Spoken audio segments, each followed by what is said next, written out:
Hello friends, welcome to my YouTube channel Edu Ashram.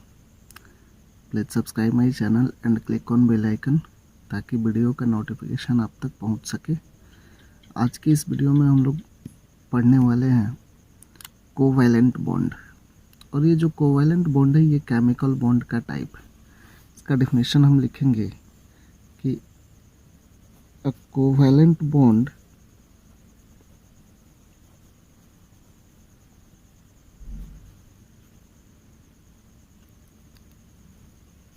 is a type of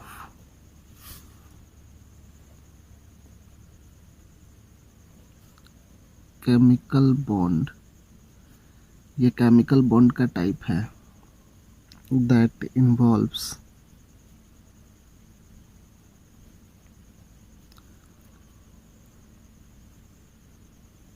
the sharing of electron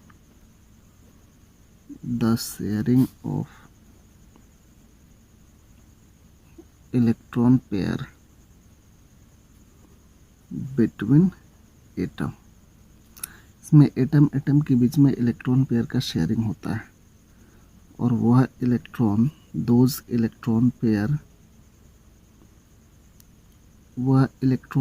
जो होता है are known as, उसको हम लोग क्या बोलते हैं, शेयर्ड पेयर, और बॉन्डिंग पेयर भी हम उसको बोलते हैं। इस कोवैलेंट बॉन्ड का दूसरा नाम है, it is also known as molecular bond. इसको हम मॉलिक्यूलर बॉन्ड भी बोलते हैं। तो जो कोवैलेंट बॉन्ड होता है, कोवैलेंट बॉन्ड क्या है कि ये एक तरह से केमिकल बॉन्ड का टाइप है और इसमें इलेक्ट्रॉन्स का शेयरिंग होता है। इलेक्ट्रॉन का शेयरिंग किसके किसके बीच में होता है, तो दो एटम्स के बीच में इलेक्ट्रॉन का शेयर होता है। और जो एक पेयर इलेक्ट्रॉन का शेयर, जैसे एक इलेक्ट्रॉन एक एटम का, दूसरा इलेक्ट्रॉन दूसरे एटम का, तो इलेक्ट्रॉन का शेयर पेयर में होता है। और जो शेयर इलेक्ट्रॉन होता है उसको हम लोग क्या बोलते हैं, बॉन्डिंग पेयर बोलते हैं। जो इलेक्ट्रॉन शेयर होता है यानी कि वो इलेक्ट्रॉन पेयर में ही शेयर होता होगा, तो उसको हम लोग बॉन्डिंग इलेक्ट्रॉन बोलते हैं या उसको हम शेयर्ड पेयर बोलते हैं। और कोवैलेंट बॉन्ड का दूसरा नाम है जिसको हम लोग मॉलिक्यूलर बॉन्ड भी बोलते हैं। देखेंगे कैसे होता है। जैसे हम एग्जांपल लेते हैं, जो इलेक्ट्रॉन्स का शेयरिंग होता है, जो इलेक्ट्रॉन शेयर होता है वो कौन कौन सा एटम इलेक्ट्रॉन को शेयर करता है। तो सबसे पहले इसमें हम लोग क्या चीज़ का यूज़ करते हैं, ये कार्बन। कार्बन क्यों कि जिसका वैलेंस इलेक्ट्रॉन, इसका वैलेंस इलेक्ट्रॉन 4 होता है। तो जिस भी एटम का वैलेंस इलेक्ट्रॉन 4 होता है वो इलेक्ट्रॉन को लूज़ नहीं करता। जिस भी एटम का वैलेंस इलेक्ट्रॉन 4 होता है वो इलेक्ट्रॉन को गेन भी नहीं करता। इसको अपना ऑक्टेट रूल को फॉलो करना है। जिस भी एटम का वैलेंस इलेक्ट्रॉन 4 होता है उसको भी ऑक्टेट रूल को फॉलो करना है। तो ऑक्टेट रूल को फॉलो करने के लिए ये क्या चीज़ करता है, इलेक्ट्रॉन्स को शेयर करता है। ये इलेक्ट्रॉन को शेयर करता है। और ये शेयर कैसे करता है, जैसे हम लोग देखते हैं कार्बन के पास कितना वैलेंस इलेक्ट्रॉन है, 4 है। तो ये कार्बन है, इसके चारों तरफ हम लोग एक अगर स्ट्रक्चर बनाते हैं तो कार्बन के पास 4 वैलेंस इलेक्ट्रॉन हो गया। अब कार्बन के स्टेबल कब होगा, जब इसके आउटर मोस्ट सेल में 8 इलेक्ट्रॉन होगा। जैसे ये हम न्यूक्लियस बना दिए, ये फर्स्ट सेल हो गया, ये सेकेंड सेल हो गया। इसमें 2 ही सेल होता है कार्बन में, तो फर्स्ट सेल में तो 2 इलेक्ट्रॉन होता है, सेकेंड सेल में कितना हुआ, 4 दिया हुआ है, तो 4 हम इसमें डाल दिए। लेकिन अभी ये 4 पे स्टेबल नहीं है। आउटर मोस्ट सेल में कितना होना चाहिए, 8 होना चाहिए। जैसे कि कन्फिग्रेशन होता है 2 8 8 18 18 32 ऐसे ही तो 2 8, तो यहाँ पे कितना, पहले तो 2 आ गया लेकिन सेकंड वाले में कितना है, वो 4 है। तो वहाँ पे 8 लेके आने के लिए हम लोग को क्या करना होगा, जैसे कोई एटम हम यहाँ पे रख देते हैं जो मोनोवैलेंट है, मोनोवैलेंट मतलब जिसका एक वैलेंस इलेक्ट्रॉन है, जैसे यहाँ पे इसको हम रख दिए हाइड्रोजन, इधर भी हाइड्रोजन, इसके वैलेंस इलेक्ट्रॉन को हम स्टार से रिप्रेजेंट कर रहे हैं, यहाँ पे भी इसके वैलेंस इलेक्ट्रॉन को स्टार से रिप्रेजेंट कर दिए, यहाँ पे भी इसके वैलेंस इलेक्ट्रॉन को हम स्टार से रिप्रेजेंट कर दिए। अब कार्बन क्या करेगा, चारों हाइड्रोजन से एक एक इलेक्ट्रॉन को वो ले लेगा। चारों हाइड्रोजन से एक एक इलेक्ट्रॉन लेने के बाद कार्बन के पास अब कितना हो गया, 4 तो पहले से था और चारों हाइड्रोजन से एक एक ले लिया है, तो कार्बन के पास 8 हो गया। ये अपना क्या पूरा कर लिया, ऑक्टेट पूरा कर लिया, कार्बन का ऑक्टेट पूरा हो गया। अब जो हाइड्रोजन होता है, ये चीज़ ध्यान रखना कि जिसका एटॉमिक नंबर, जिस भी एटम का एटॉमिक नंबर अगर 1 होता है, 2 होता है, 3 होता है, 4 होता है, 5 होता है, वो अपना 2 8 पे ही क्या होता है, वो स्टेबल होता है, क्योंकि फर्स्ट सेल में 2 ही इलेक्ट्रॉन को रखते हैं। तो यहाँ पे हाइड्रोजन है, हाइड्रोजन के पास न्यूक्लियस बना दिया, हाइड्रोजन के पास एक ही सेल और हाइड्रोजन का वैलेंस इलेक्ट्रॉन एक आ गया। तो इसमें इसको स्टेबल करने के लिए कितना चाहिए, 2 चाहिए। तो एक पहले से है, एक अगर जो हम किसी दूसरे से लेके आते हैं तो 2 आ जाएगा और वो स्टेबल हो जाएगा। तो वो कैसे देखेंगे हम, तो अब इसी में हम हाइड्रोजन का बात करते हैं। तो जो ये हाइड्रोजन है, हाइड्रोजन क्या पूरा करेगा, अपना 2 8 पूरा करेगा। तो एक हाइड्रोजन एक कार्बन से क्या ले लिया, एक इलेक्ट्रॉन ले लिया कार्बन से। तो हाइड्रोजन कार्बन से एक इलेक्ट्रॉन ले लिया। अब इस हम राउंड में देखेंगे, हाइड्रोजन के पास एक हाइड्रोजन का इलेक्ट्रॉन और एक कार्बन का इलेक्ट्रॉन आ गया। तो हाइड्रोजन का यहाँ पे क्या पूरा हो गया, इसका 2 8 पूरा हो गया, यानी इसमें हाइड्रोजन भी स्टेबल हो गया। इस हाइड्रोजन में देखेंगे तो हाइड्रोजन के पास एक है और कार्बन से एक इलेक्ट्रॉन ले लिया, यानी कि ये जो राउंड है, इस राउंड में हाइड्रोजन के पास 2 इलेक्ट्रॉन आ गया और ये अपना 2 8 पूरा कर लिया।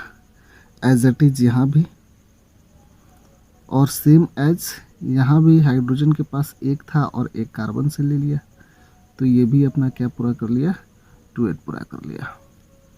तो अब इसमें देखेंगे कि इलेक्ट्रॉन का शेयरिंग कैसे हुआ। तो 2 इलेक्ट्रॉन का शेयर हुआ, एक कार्बन का और एक हाइड्रोजन का। यहाँ भी 2 इलेक्ट्रॉन का शेयर हुआ है, एक कार्बन, यानी पेयर में इलेक्ट्रॉन का क्या शेयरिंग हो रहा है, पेयर में 1 पेयर इलेक्ट्रॉन यहाँ पे, यहाँ भी 1 पेयर इलेक्ट्रॉन और यहाँ भी 1 पेयर इलेक्ट्रॉन। तो जब भी एक 1 पेयर इलेक्ट्रॉन का जब शेयरिंग होता है या इलेक्ट्रॉन का शेयरिंग पेयर में होता है, तो वहाँ पे जो भी बॉन्ड का फॉर्मेशन होता है, that bond is called covalent bond. इस बॉन्ड को हम लोग क्या बोलेंगे, कोवैलेंट बॉन्ड। तो एक एक इलेक्ट्रॉन को शेयरिंग हो गया, इसको हम ऐसे एक बॉन्ड से रिप्रेजेंट कर देंगे। तो इस बॉन्ड को से रिप्रेजेंट कर देंगे। इस बॉन्ड का मतलब हुआ कि यहाँ पे 2 इलेक्ट्रॉन्स का शेयर हुआ है, 2 इलेक्ट्रॉन शेयर हुआ, इसको हम बोल देंगे। जैसे ही एग्जांपल अब हम यहाँ पे देते हैं, CH4 हम लिख देते हैं, जैसे कार्बन हुआ और 4 हाइड्रोजन, इसको हम मिला के लिख दिए CH4। अब इसको हम ऐसे लिख देते हैं, ये भी, इसका भी मतलब क्या हुआ कि यही है। ये कैसे, ये है क्योंकि एक बॉन्ड कार्बन और हाइड्रोजन के बीच में यहाँ पे एक बॉन्ड है। एक बॉन्ड का मतलब क्या है कि 2 इलेक्ट्रॉन, इसको डॉट से और इसको हम स्टार से रिप्रेजेंट कर दें। फिर इसमें एक इलेक्ट्रॉन, 2 इलेक्ट्रॉन होगा, एक डॉट एक स्टार से रिप्रेजेंट कर दिए, एक डॉट एक स्टार से रिप्रेजेंट कर दिए, यहाँ भी एक डॉट और एक स्टार से रिप्रेजेंट कर दिए। तो एक बॉन्ड का मतलब 2 इलेक्ट्रॉन आ गया। कार्बन के पास कितना, 1 2 3 4 इलेक्ट्रॉन था और है भी।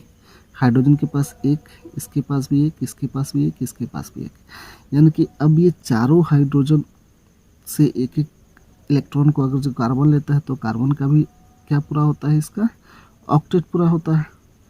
और कार्बन से हाइड्रोजन एक इलेक्ट्रॉन लेता है, एक हाइड्रोजन, तो उसका क्या पूरा होता है, 2 8 पूरा होता है। और इस तरह से जो भी बॉन्ड का फॉर्मेशन होता है, that bond is called covalent bond. उस बॉन्ड को हम लोग क्या बोलते हैं, कोवैलेंट बॉन्ड बोलते हैं। इसमें सेम इलेक्ट्रॉन भी ऐसे ही करता है, जैसे हम लिखते हैं हाइड्रोजन गैस। तो हाइड्रोजन गैस जो है वो एक एटम, जैसे हम हाइड्रोजन ये ऐसे लिख देते हैं तो ये क्या है, एक हाइड्रोजन का एक एटम हुआ और ये हाइड्रोजन का मॉलिक्यूल हुआ। इट इज़ मोर स्टेबल, ये ज़्यादा स्टेबल है एज़ कम्पेयर टू हाइड्रोजन के एक एटम से। क्यों? क्योंकि ये इलेक्ट्रॉन्स का शेयरिंग किया हुआ है। इसके बीच में जो बॉन्ड है, यहाँ पे H2 का मतलब हाइड्रोजन और हाइड्रोजन है, और इसके बीच में जो भी बॉन्ड है उस बॉन्ड को हम लोग क्या बोलेंगे, कोवैलेंट बॉन्ड। ये जो बॉन्ड है वो कोवैलेंट बॉन्ड है। देखेंगे कैसे, जैसे हाइड्रोजन, दो हाइड्रोजन हम लिख दिए।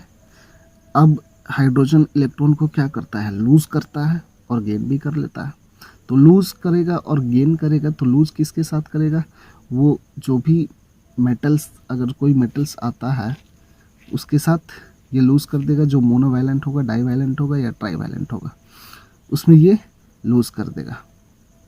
इसके पास भी एक इलेक्ट्रॉन आ गया। अब इस हाइड्रोजन को दोनों इसको भी क्या पूरा करना है, अपना 2s पूरा करना है, इसको भी क्या पूरा करना है, अपना 2s पूरा करना है, दोनों को। तो ये हाइड्रोजन क्या करता है, इससे एक इलेक्ट्रॉन लेके अपने आप को स्टेबल कर लेता है। अब ये जो हाइड्रोजन है इसके पास एक भी इलेक्ट्रॉन नहीं है, इस हाइड्रोजन के पास एक भी इलेक्ट्रॉन नहीं है, तो इसके आउटर मोस्ट सेल में एक भी इलेक्ट्रॉन है ही नहीं। दैट मीन्स ये भी स्टेबल है। और इसके आउटर मोस्ट सेल में कितना आ गया, एक था और एक और आ गया, यानी 2 हो गया। तो हम बताए क्या कि जिसका एटॉमिक नंबर 1 2 3 4 5 होता है, उसके आउटर मोस्ट सेल में अगर 2 इलेक्ट्रॉन होता है तो वो स्टेबल हो जाएगा। बाकी इसके बाद जितना भी एटॉमिक नंबर होता है, जैसे 6 से लेकर आगे जितना भी है, वो सब अपना क्या पूरा करता है, ऑक्टेट पूरा करता है, लेकिन ये 2s पूरा करता है। तो इसके आउटर मोस्ट सेल में 2 इलेक्ट्रॉन आ गया, ये भी स्टेबल हो गया। अब हम इसको छोड़ देते हैं। अब एज इट इज इसको लेंगे तो इस वाले हाइड्रोजन के पास एक भी इलेक्ट्रॉन नहीं बचा। इस हाइड्रोजन के पास एक इसका और एक दूसरे वाले से ले लिया, 2 हो गया। तो ये इसका भी अपना 2s पूरा हो गया, और इसके पहले इसका भी अपना 2s पूरा हो गया था।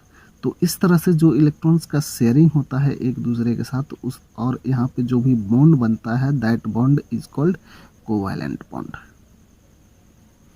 इस बॉन्ड को हम लोग क्या बोलेंगे, कोवैलेंट बॉन्ड बोलेंगे।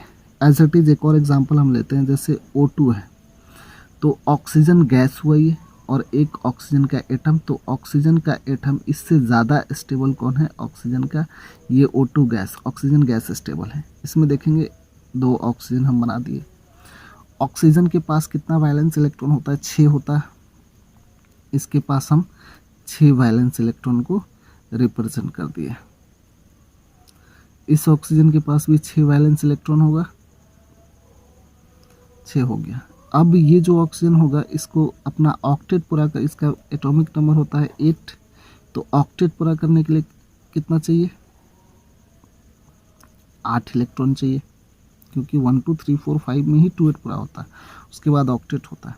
8 चाहिए, तो 2 दूसरे वाले ऑक्सीजन से ले लिया। अब इस जो राउंड है, इस राउंड में कितना इलेक्ट्रॉन आ गया, 8 आ गया। तो इसका ऑक्टेट पूरा हो गया, ये अपना ऑक्टेट पूरा कर लिया, तो ये स्टेबल हो गया। अब इसमें भी क्या हुआ कि इससे 2 इलेक्ट्रॉन ले लेता है। तो अब इस वाले राउंड में 6 पहले से था, 2 अभी ले लिया, तो इसके पास भी 8 आ गया, तो इसका भी ऑक्टेट पूरा हो गया। तो अब इसमें जो इलेक्ट्रॉन्स का शेयरिंग हुआ है वो 2, इस वाले ऑक्सीजन का 2 इलेक्ट्रॉन और इस वाले ऑक्सीजन का 2 इलेक्ट्रॉन, यानी इलेक्ट्रॉन्स का शेयरिंग एक इसका तो एक पेयर, फिर एक इसका एक पेयर, तो यानी दो पेयर, यहाँ पे 2 पेयर इलेक्ट्रॉन्स का क्या हुआ है, शेयरिंग हुआ है। तो इसमें भी जो भी बॉन्ड बनेगा वो क्या होगा, कोवैलेंट बॉन्ड होगा। और जब भी यहाँ पे इस बॉन्ड को हम कैसे रिप्रेजेंट करेंगे, ऐसे 2 इलेक्ट्रॉन दैट मीन्स 1 बॉन्ड, फिर ये 2 इलेक्ट्रॉन दैट मीन्स 1 बॉन्ड। तो यहाँ पे ऑक्सीजन और ऑक्सीजन के बीच में हम यहाँ पे डबल बॉन्ड रिप्रेजेंट करेंगे। वाई डबल बॉन्ड, क्योंकि यहाँ पे एक बॉन्ड का मतलब एक पेयर इलेक्ट्रॉन, 2 बॉन्ड का मतलब 2 पेयर इलेक्ट्रॉन्स का शेयर हुआ है।